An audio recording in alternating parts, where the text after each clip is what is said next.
नमस्कार दोस्तों, मैं हूं सोनू पांडे और स्वागत है आपका हमारे चैनल अपना पहाड़ और संस्कार में। दोस्तों, क्या आपको पता है कि हम शिवरात्रि मनाते क्यों हैं? ज्यादातर लोग कहेंगे अरे शिव जी की शादी हुई थी, लेकिन दोस्तों यह आधा सच है। आज मैं आपको दो ऐसी कहानियां सुनाऊंगा जो शायद आपने पूरी नहीं सुनी होंगी। पहली कहानी में प्रेम और क्रोध है, कामदेव का जलना, और दूसरी कहानी में शिवलिंग का जन्म। और अंत में बताऊंगा कि शिवलिंग पर दूध क्यों चढ़ाते हैं। तो चलिए शुरू करते हैं। कहानी 1। सबसे पहले बात करते हैं शिव विवाह की। माता सती के जाने के बाद शिव जी वैरागी हो गए थे। उधर तारकासुर राक्षस का अंत सिर्फ शिव जी का बेटा ही कर सकता था। देवताओं ने शिव जी की समाधि तोड़ने के लिए कामदेव, प्रेम के देवता, को भेजा। कामदेव ने छिपकर शिव जी पर अपना पुष्प बाण चला दिया, लेकिन प्रेम तो नहीं जागा। जाग गया महादेव का क्रोध। शिव जी ने अपनी तीसरी आंख खोल दी और उनके क्रोध से पल भर में कामदेव जलकर राख भास्मा हो गए। काम के देवता खत्म हो गया। देवताओं की उम्मीदें टूट गईं। वहीं दूसरी तरफ पर्वतराज हिमालय की पुत्री माता पार्वतो, उन्होंने ठान लिया कि शिव को सुंदरता से नहीं, तपस्या से पाया जा सकता है। हजारों साल तक उन्होंने खाना पीना छोड़ दिया, यहाँ तक कि सूखे पत्ते भी नहीं खाए, इसलिए उनका नाम अपर्णा पड़ा। इतनी कठोर परीक्षा के बाद शिव जी ने उनकी और परीक्षा ली।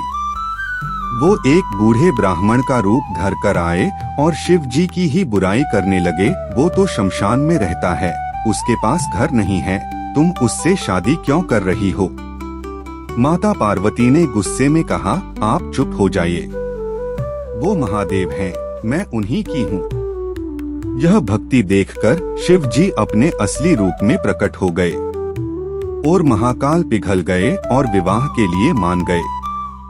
शिव जी की अनोखी बारात, और फिर निकली वो बारात जिसे देखकर आज भी रोंगटे खड़े हो जाएं। दूल्हा नंदी पर बैठा था, शरीर पर भस्म, गले में सांप, और बाराती थे भूत, प्रेत, पिशाच और अघोरी।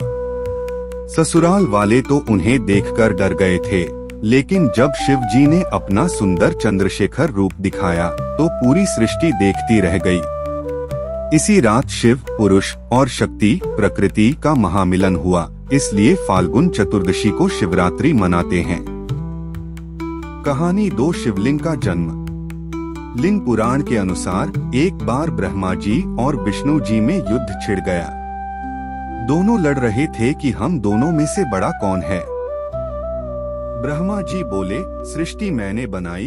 विष्णु जी बोले, पालन मैं करता हूँ। युद्ध इतना भयंकर हो गया कि प्रलय आने ही वाला था।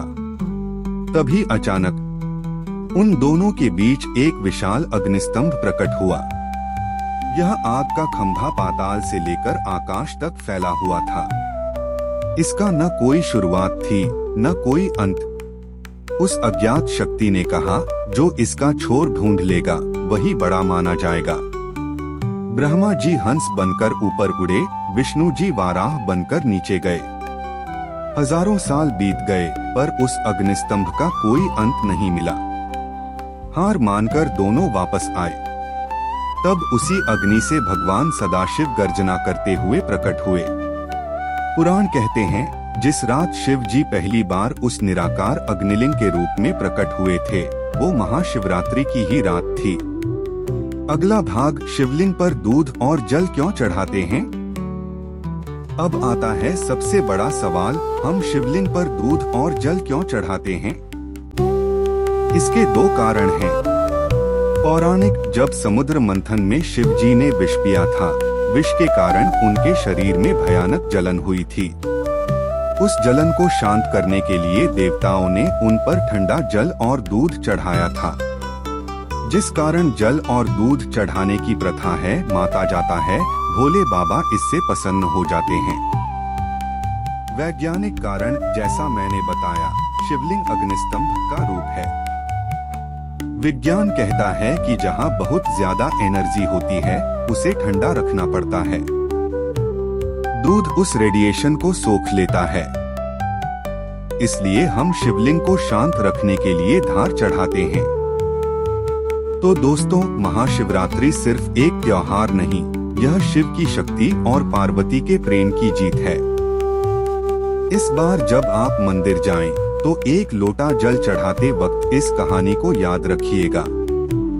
अगर आपको हमारी सनातन यात्रा का भाग 3 पसंद आया तो कमेंट में हर हर महादेव लिखना न भूले। मिलते हैं अगले भाग में। नमस्कार, धन्यवाद। लाइक करें, सब्सक्राइब करें। जय सनातन, जय भोले शंकर।